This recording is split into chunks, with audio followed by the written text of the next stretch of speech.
Hello family, welcome to Stories with JAYVIL. Please subscribe and leave a like for us.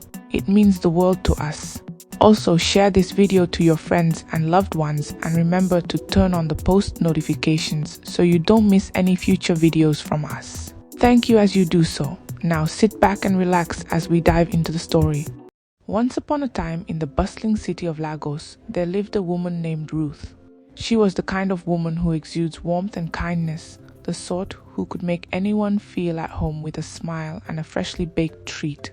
Ruth owned a small but thriving bakery, famous for its rich moist cakes and intricately designed pastries. Her business was her pride, second only to her marriage to Emeka, a man she had loved with all her heart for over a decade. Emeka was a man of charm and ambition. His confidence and wit had captivated Ruth when they first met at a friend's wedding. He was tall with a broad smile and a laugh that could light up any room. Together they seemed like a match made in heaven, a perfect blend of love and partnership. Friends often said they were an inspiration, a couple that embodied love, hard work, and mutual respect. Their home was a testament to their shared success. Nestled in a quiet neighborhood, it was filled with memories of their journey together. Photographs of their wedding day adorned the walls, and the aroma of Ruth's baking filled the air. To the outside world, Ruth and Emeka had it all: a happy home, a loving marriage, and a future filled with promise. But as the years passed, Ruth began to notice subtle changes in Emeka. He was no longer the attentive husband she had known. Late-night meetings became frequent, and his phone was always buzzing with messages he didn't want to share. When she asked him about it, he dismissed her concerns with a wave of his hand and an easy smile that no longer reached his eyes. At first, Ruth convinced herself it was just the stress of work. Emeka was working on expanding his business, and she didn't want to burden him with her insecurities. She chose to focus on her bakery and their home, hoping things would return to normal. But deep down, a nagging feeling told her something was wrong. One evening, as Ruth was preparing dinner, Emeka walked in with an unfamiliar woman by his side. She was young, strikingly beautiful, with flawless skin and a confident demeanor that seemed to fill the room. "Ruth," Emeka said, his tone casual, "this is Amara. She's my new business partner. She'll be staying with us for a while." The words hit Ruth like a punch to the stomach. She managed to smile politely, masking the hurt that threatened to spill over. "Welcome, Amara," she said, her voice steady. Inside, her heart was breaking. How could Emeka bring another woman into their home without consulting her? What kind of business partner needed to live under their roof? From that day on, Ruth's life changed. Amara's presence was a constant reminder of the cracks in her marriage. She was charming, confident, and unapologetically close to Emeka. The two of them shared jokes and whispered conversations, often ignoring Ruth's presence entirely. The whispers in the neighborhood began almost immediately. Ruth could feel the pitying glances of her friends and neighbors, their hushed voices carrying words of judgment and concern. How could she allow this, they asked. Why doesn't she fight back? But Ruth wasn't one to act on impulse. She knew that confronting Emeka would only lead to more humiliation. Instead, she decided to observe, to listen, and to plan. She would not allow herself to be swept away by anger or despair. If Emeka and Amara thought they could treat her with such disrespect and get away with it, they were sorely mistaken. Ruth's silence wasn't weakness, it was the calm before the storm. Little did Emeka and Amara know, Ruth was quietly laying the groundwork for a reckoning that would change their lives forever. Amara's arrival in Ruth's home marked the beginning of a surreal new reality. At first, Ruth struggled to comprehend how Emeka could so boldly shatter the sanctity of their marriage. But as the days turned into weeks, the situation only grew more bizarre. Amara wasn't content to remain in the shadows. She inserted herself into every aspect of the household, acting as though she belonged. She was stunningly beautiful, with flawless skin, long flowing hair, and a confident stride that spoke volumes. She dressed in designer outfits and wore perfume that filled the house with a rich, intoxicating scent. To Ruth, it felt as though Amara was a queen who had been invited to rule her domain. Worse, Emeka encouraged it. He showered Amara with attention, openly laughing with her at the dining table while Ruth sat silently across from them.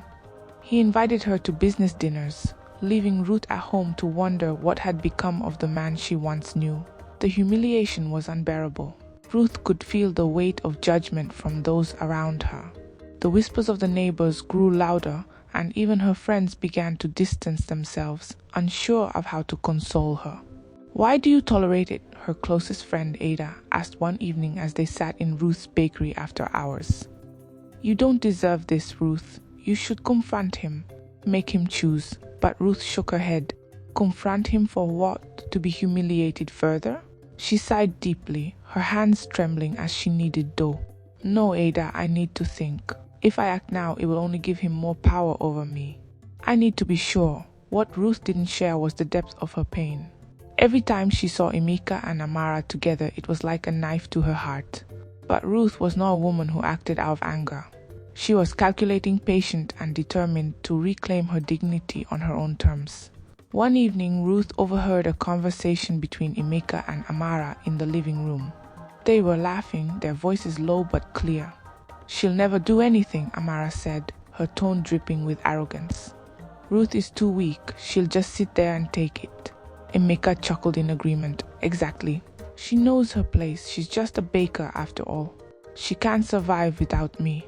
Ruth stood frozen in the hallway, their words cutting through her like shards of glass.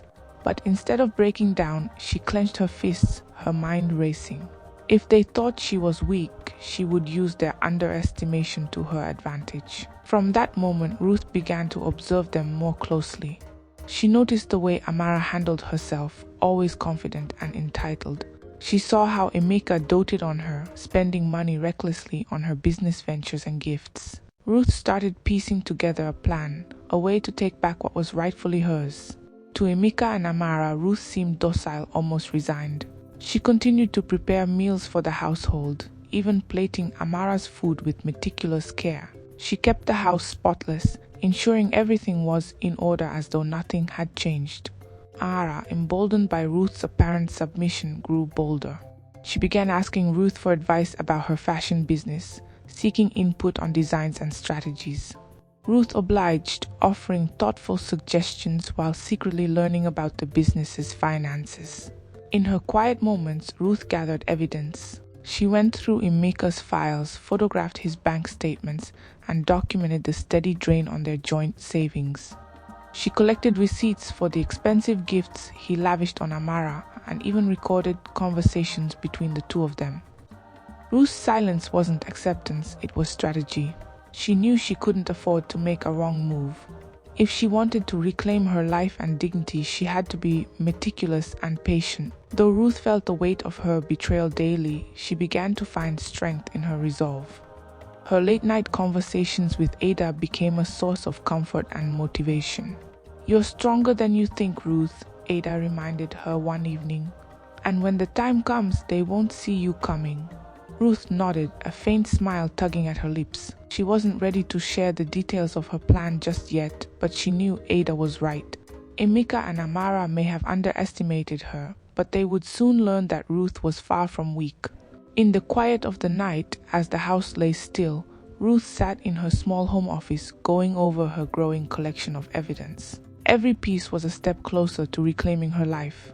And while Emeka and Amara laughed in their blissful ignorance, Ruth was preparing for the moment they would both face the consequences of their actions. The storm was brewing, and Ruth was at its center, calm and ready to unleash her fury.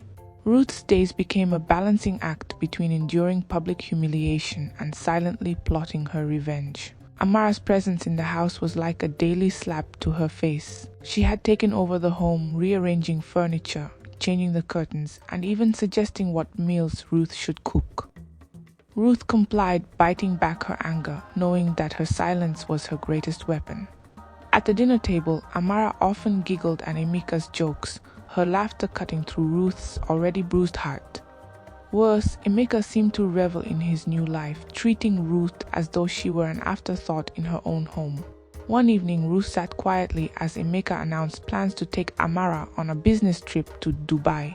"It's important for her to meet the right people," he said, barely glancing in Ruth's direction. Amara smirked, adding, "And of course we'll need to make sure the trip is properly funded." "You don't mind, do you, Ruth?" Ruth's stomach churned, but she simply nodded. "Whatever you think is best," she replied, her tone neutral. Inside, however, she seethed. She knew their trip wasn't about business, and the fact that they had the audacity to ask for her approval was salt on an open wound. The whispers in the neighborhood grew louder. Ruth could feel the weight of their judgment every time she stepped outside. At the market, women would exchange pitying glances as she walked by. At church, the air was thick with unspoken questions. "Ruth, how are you holding up?" an older woman asked one Sunday after service, her voice dripping with concern. "You're such a strong woman. I don't know how you do it." Ruth smiled politely, though the words stung. She knew what the woman really meant. "Why are you letting this happen?" Even her closest friend, Ada, grew more outspoken. "Ruth, this is madness," she said one afternoon at the bakery. "You can't keep living like this. You have to stand up for yourself." Ruth wiped flour off her hands and sighed. "I will, Ada, but not yet. When I strike, it has to be final. I'm not going to leave any loose ends." Ada nodded, though she still seemed frustrated. "Just don't wait too long. You deserve better than this." One evening, Ruth overheard a particularly cruel conversation between Amara and Emeka. They were sitting in the living room, laughing about her. "She's so pathetic," Amara said, her tone mocking. "She just sits there, letting us do whatever we want." "I almost feel sorry for her," Emeka laughed. "That's the beauty of it. Ruth knows her place. She'll never have the guts to do anything about it." Ruth stood in the hallway, her fists clenched so tightly that her nails dug into her palms. Their words cut deeply, but instead of breaking her, they strengthened her resolve. She vowed that when the time came, both Emeka and Amara would regret every word they had spoken. In the weeks that followed, Ruth intensified her efforts. She secretly met with her lawyer, laying the groundwork for a divorce that would leave her financially secure and Emeka exposed. She had already moved her bakery and personal savings into an account Emeka couldn't touch. She also began gathering evidence of Emeka's financial mismanagement. She documented every transfer he made to Amara's business and kept a detailed record of his spending habits. Ruth knew that this information would be crucial when the time came to confront him. But perhaps the most satisfying part of her operations was the subtle way she began to undermine Amara's confidence. When Amara asked for advice about her fashion business, Ruth gave her overly ambitious suggestions that stretched her resources thin. She even introduced Amara to a potential investor who turned out to be a close friend of Ruth's lawyer, ensuring that every move Amara made was carefully monitored. Despite the chaos in her home, Ruth maintained an air of calm.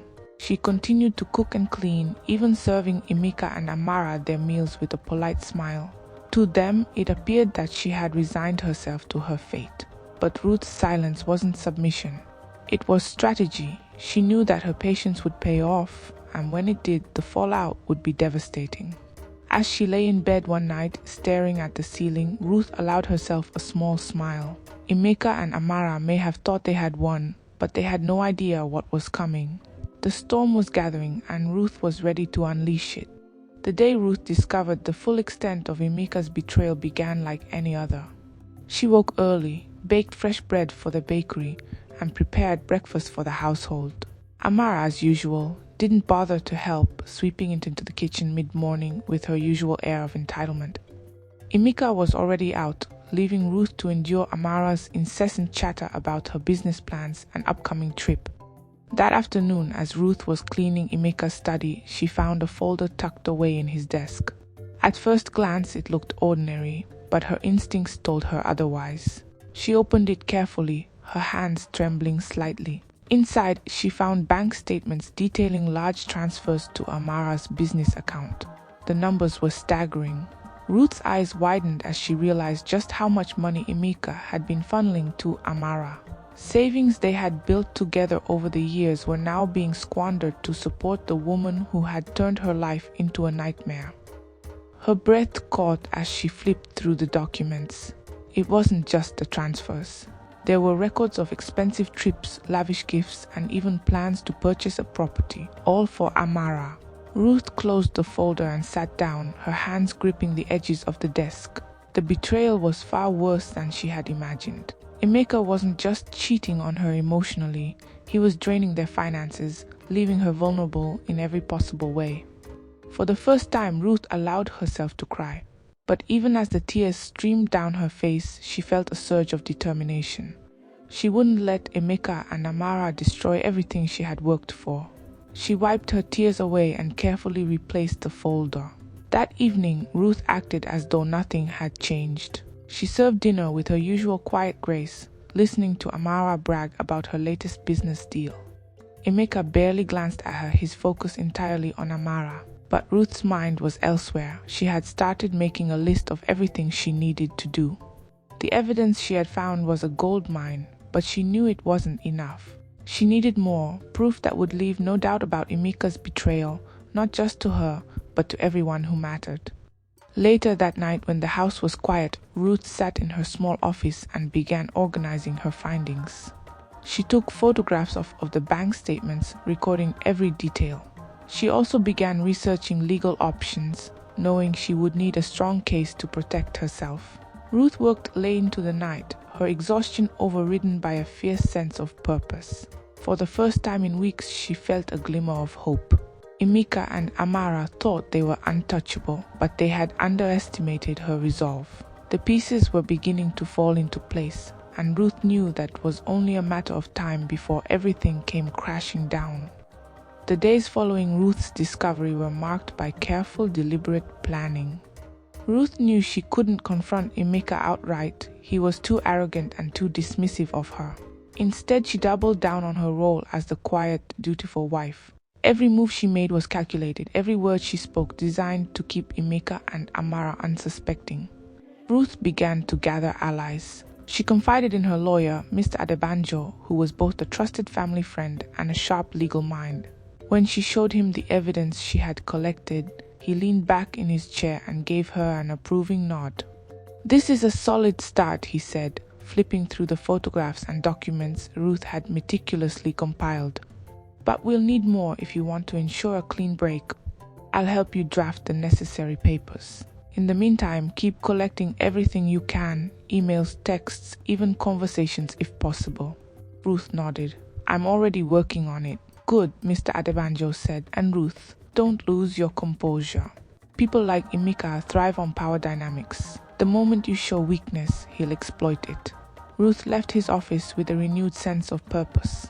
She wasn't just fighting for herself, she was fighting for the life she had built, for the dignity she refused to let anyone take away from her. Back at home, Ruth continued to play her part. She greeted Emeka warmly when he returned from work, cooked Amara's favorite meals, and even helped Amara with her business proposals. Amara, emboldened by what she saw as Ruth's submission, grew increasingly careless. She left her phone unattended, had loud phone conversations, and even left documents in plain sight. Ruth took full advantage, snapping photos of messages between Amara and Emeka and documenting financial records that further implicated them both. One evening, as Ruth was sorting through the latest batch of evidence, she came across an email that made her blood run cold.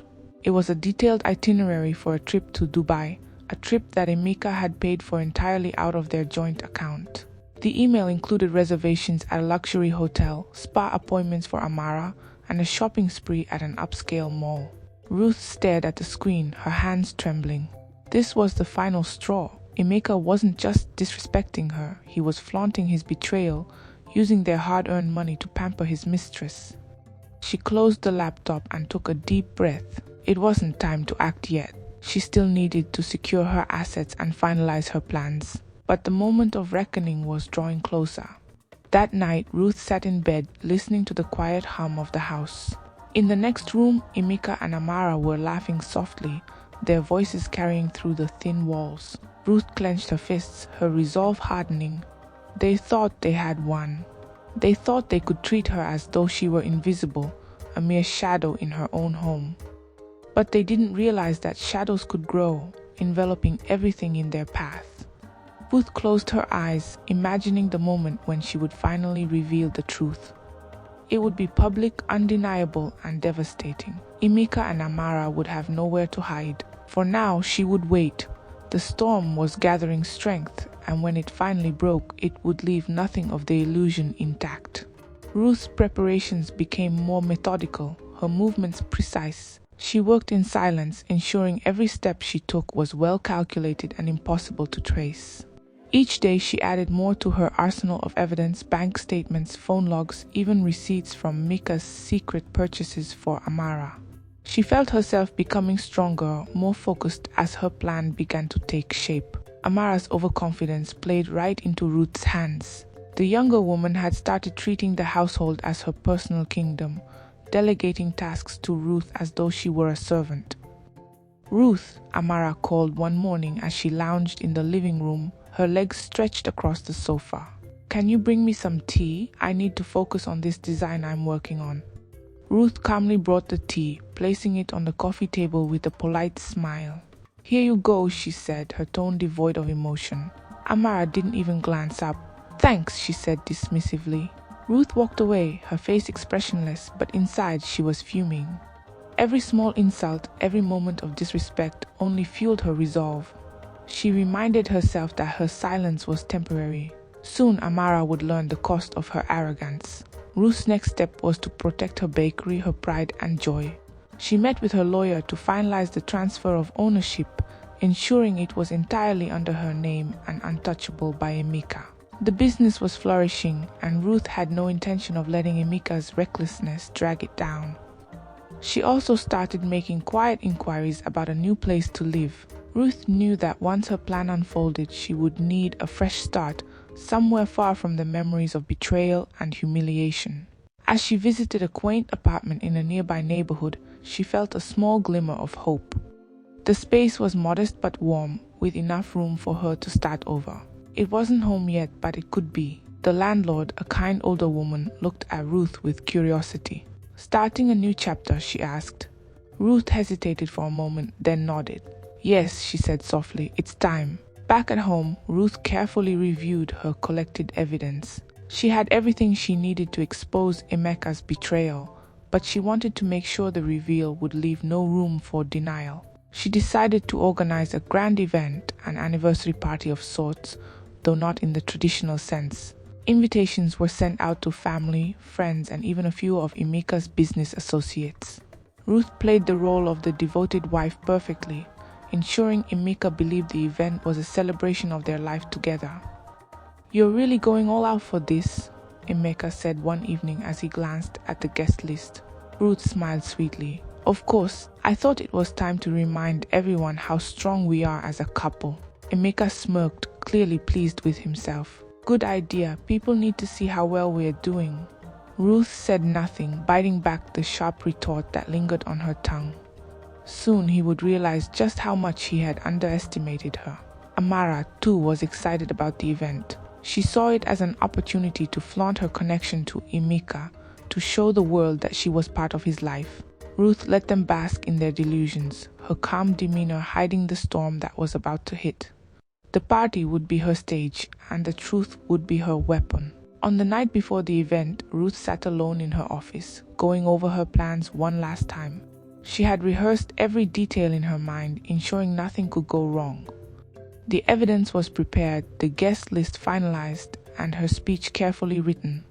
As the clock ticked toward midnight, Ruth allowed herself a moment of reflection. The woman she had been months ago, naive, trusting, and blindly in love, was gone. In her place stood someone stronger, wiser, and ready to fight for her future. She closed her eyes and took a deep breath. Tomorrow would be the turning point, the moment when she would finally take back control of her life. Ruth went to bed that night with a sense of peace she hadn't felt in months. Emeka and Amara may have thought they had won, but by the time the sun set the next day, their illusion of power would be shattered beyond repair. The day of the event dawned bright and sunny, as if the universe itself was signaling Ruth's impending triumph.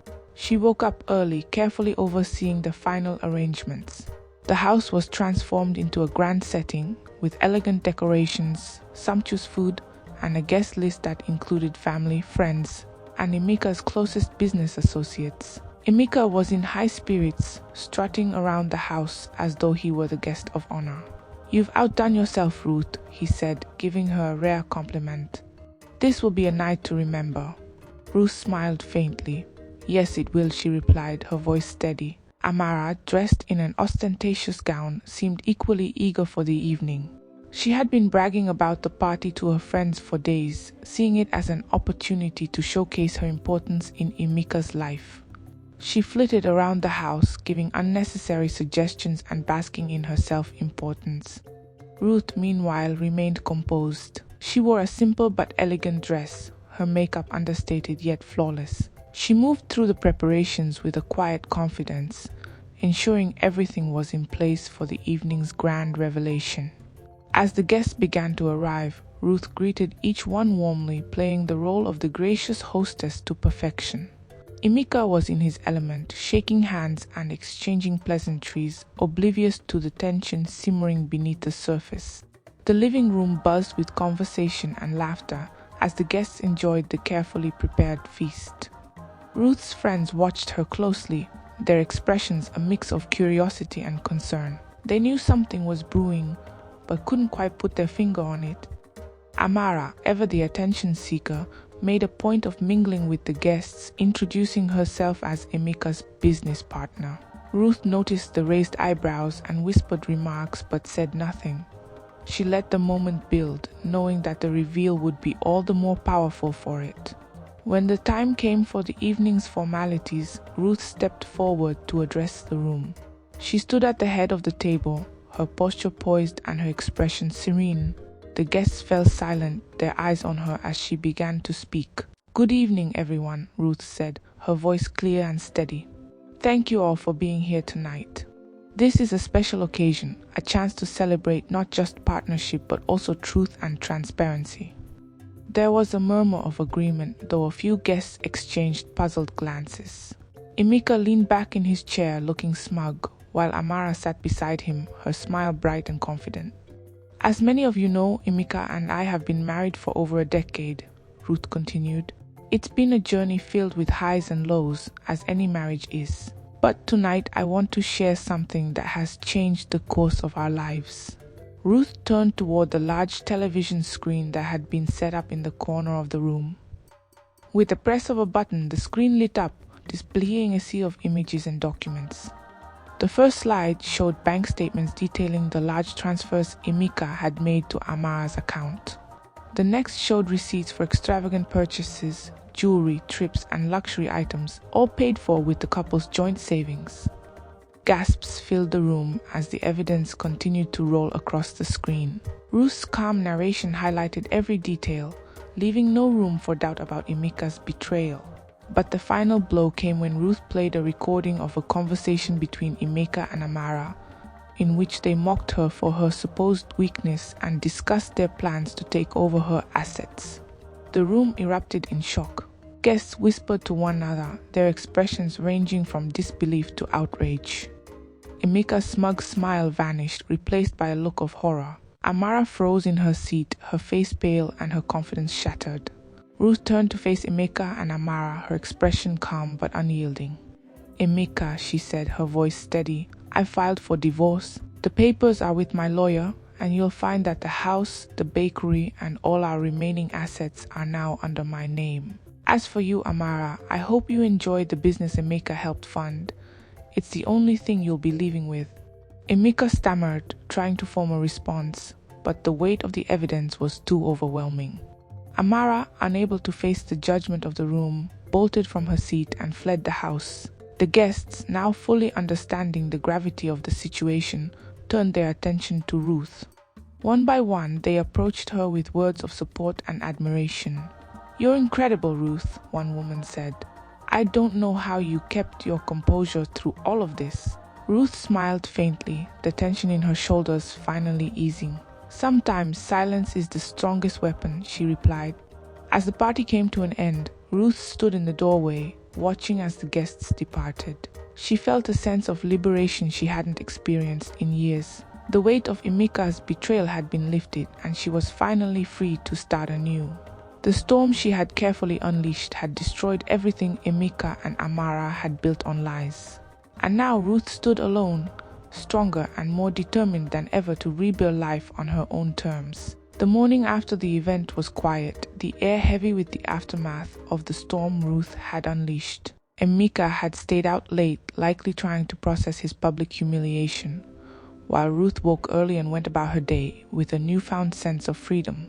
For the first time in months, she felt unburdened, like she could breathe again. The house was still and empty. Even Amara's belongings had disappeared overnight, leaving no trace of the chaos she had brought into Ruth's life. Ruth sat at the dining table with a cup of tea, savoring the silence.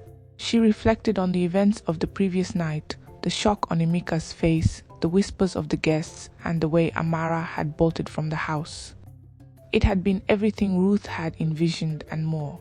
When Emeka finally returned home, his face was haggard and his once confident demeanor had crumbled.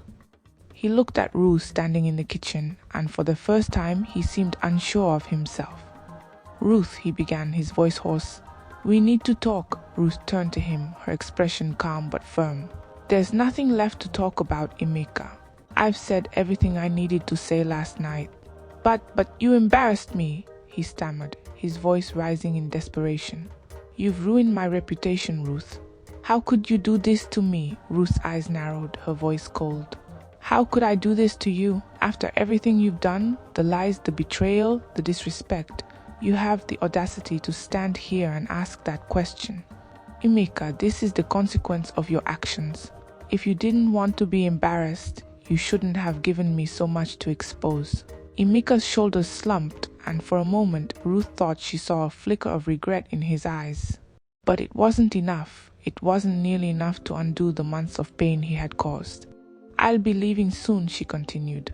"The house is in my name now, and you'll need to make arrangements to find somewhere else to stay." Emeka opened his mouth to argue, but quickly closed it again. He knew there was no point. Ruth had stripped him of his power, and he was left with nothing. Over the next few weeks, Ruth focused on rebuilding her life. She finalized the divorce with Mr. Adebanjo's help, ensuring that Emeka had no claim to her assets. The bakery continued to thrive, and Ruth poured her energy into expanding her business, finding joy in her work once more. She also moved into her new apartment, leaving the house and all its painful memories behind. The new space was small but cozy, filled with light and warmth. It was a place where she could start fresh, free from the shadows of her past. Word of Ruth's triumph spread quickly, and she became something of a local legend. Women approached her at the market and church, sharing their own stories of betrayal and thanking her for showing them that strength and dignity could prevail. Ruth, ever humble, accepted their praise with grace. She didn't see herself as a hero, just a woman who had fought for what she deserved. Meanwhile, Emeka's life fell apart. Without Ruth's financial support and careful management, his business began to crumble.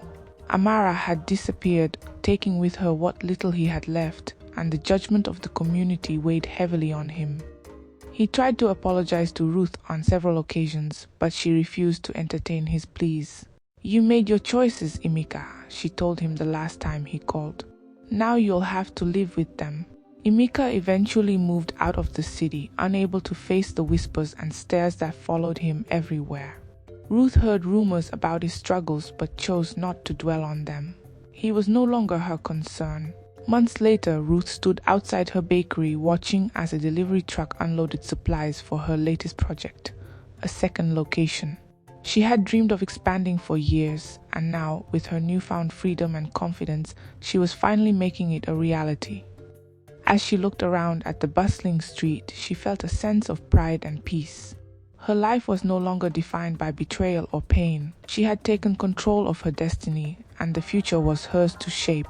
That evening, as she sat in her apartment with a cup of tea, Ruth allowed herself a rare moment of reflection. She thought about the woman she had been, the one who had endured so much pain in silence, and felt a deep sense of gratitude for the strength that had carried her through. Ruth smiled, her heart full of hope. The storm had passed, and she was ready to embrace the calm that lay ahead. Months turned into a year, and Ruth's life flourished in ways she hadn't anticipated. Her second bakery location opened to rave reviews, drawing even more loyal customers. The buzz around her brand grew so much that she was approached by a popular local magazine for a feature on her success story. The interview was bittersweet. As Ruth sat in her office speaking with the journalist, she recounted her journey, not the betrayal itself, but the lessons she had learned along the way. Strength isn't about how loudly you fight, she said. Sometimes it's about the quiet resolve to build yourself back up when others try to tear you down. The journalist was captivated by her story, and when the article was published, Ruth's bakery saw an even greater influx of customers. Women in particular seemed drawn to her resilience, often sharing their own struggles as they waited in line for her famous cakes. Ruth listened to their stories with empathy, offering kind words and advice when asked. But amidst her growing success, Ruth never lost sight of her own personal growth. She began taking small steps to reclaim the parts of her life she had put on hold during her marriage. She joined a local book club, signed up for dance lessons, and even started traveling, visiting places she had once only dreamed of seeing. One day, as Ruth was overseeing operations at her newest bakery, she saw a familiar face in the crowd. Amara stood near the counter, looking out of place in the bustling shop. She was dressed more modestly than Ruth remembered, her once confident demeanor replaced by something quieter, almost hesitant. Ruth hesitated for a moment, but then approached her. "Amara," she said, her tone even. "What brings you here?" Amara turned, her face pale. "Ruth," she said, her voice shaky. I wasn't sure if you'd want to see me, but I needed to talk to you." Ruth crossed her arms, unsure of what to expect. "I'm listening." Amara glanced around, clearly uncomfortable. "Can we talk somewhere private?" Reluctantly, Ruth led her to a small seating area at the back of the bakery. As they sat down, Amara looked at Ruth with a mix of guilt and regret. "I wanted to apologize," she began, "for everything, for what I did to you, for the pain I caused." Ruth studied her carefully, noting the sincerity in her voice. She had spent so long imagining this moment, but now that it was here, she felt surprisingly detached. "Why now?" Ruth asked. Amara sighed. "Because I've seen what happens when you build your happiness on someone else's suffering. After I left Emeka, he wasn't the man I thought he was. He lied to me just like he lied to you. And when everything fell apart, I realized how much damage I caused, not just to myself, but to you." Ruth leaned back in her chair, her expression unreadable. "It's good that you've realized that, but you have to understand your apology doesn't erase what happened. I've moved on, Amara, and I'm in a better place now, but that doesn't mean I forget." Amara nodded, tears welling in her eyes. "I don't expect you to forgive me. I just needed to tell you that I'm sorry." Ruth nodded slowly. "I hope you've learned something from all of this, and I hope you'll do better moving forward." With that, Amara left, and Ruth watched her go with a sense of closure she hadn't realized she needed. The encounter with Amara reaffirmed Ruth's belief in her own strength. She had faced betrayal, humiliation, and heartbreak, yet she had emerged stronger and more determined than ever. That evening, as she sat in her cozy apartment, Ruth opened her journal and began to write. She had started keeping a journal as part of her healing process, and now it was filled with reflections on her journey. "Today, I saw the woman who once tried to take everything from me," she wrote. "And yet I felt no anger, only peace. I've rebuilt my life brick by brick, and no one can take that from me." Ruth closed the journal, a soft smile playing on her lips. She had learned to let go of the pain, not for the sake of others, but for herself. The world was wide open now, full of possibilities she had never dared to dream of before. And for the first time in a long time, Ruth felt truly free. It was a warm Saturday afternoon, and Ruth stood in front of her latest project, a third bakery location. This one was her most ambitious yet, situated in a bustling part of town where foot traffic was guaranteed. The grand opening had drawn a large crowd, and Ruth watched as customers filed in, their excitement filling the air. Her journey had been long and arduous, but standing there, watching her dream unfold on an even grander scale, Ruth felt an overwhelming sense of accomplishment. She had not just survived, she had thrived. As she greeted customers and posed for photos with her staff, a familiar figure approached her from the crowd. It was Ada, her closest friend, whose unwavering support had been a lifeline during Ruth's darkest days. "I'm so proud of you," Ada said, embracing her. Ruth smiled. "I couldn't have done it without you. You reminded me to hold my head high when I wanted to give up." acceptor waved the compliment away. Nonsense. You've always had this strength, Ruth. You just needed the chance to see it for yourself. Later that evening, after the crowd had thinned and Ruth was overseeing the cleanup, a man walked in. It was Emeka. He looked older, more tired, and far from the confident man she once knew.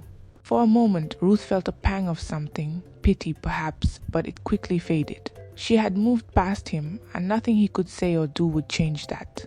"Ruth," he began hesitantly, "can we talk?" Ruth glanced at him, her expression calm and detached. "What is there to talk about, Emeka?" He sighed, running a hand through his hair. I wanted to apologize for everything.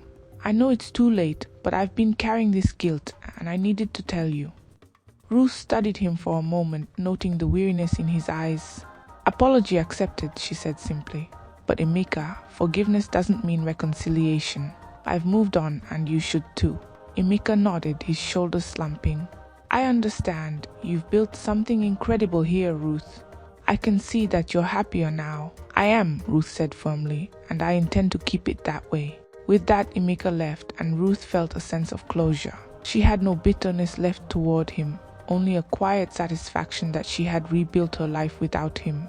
That night, Ruth hosted a small celebration in her new apartment with a few close friends, including Ada. They laughed, shared stories, and toasted to her continued success. "To Ruth," Ada said, raising her glass, "for showing us all what it means to rise above." Ruth laughed, the sound light and free.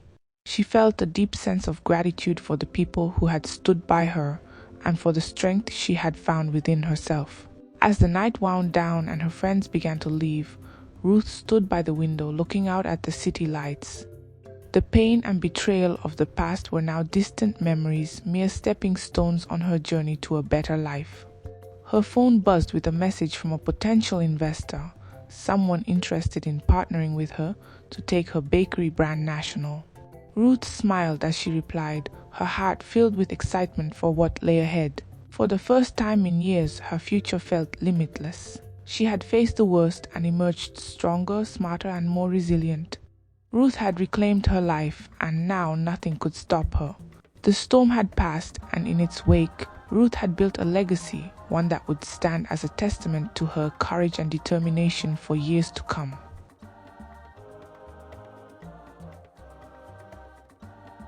We've come to the end of this story. Please subscribe to my channel to support me. Thank you.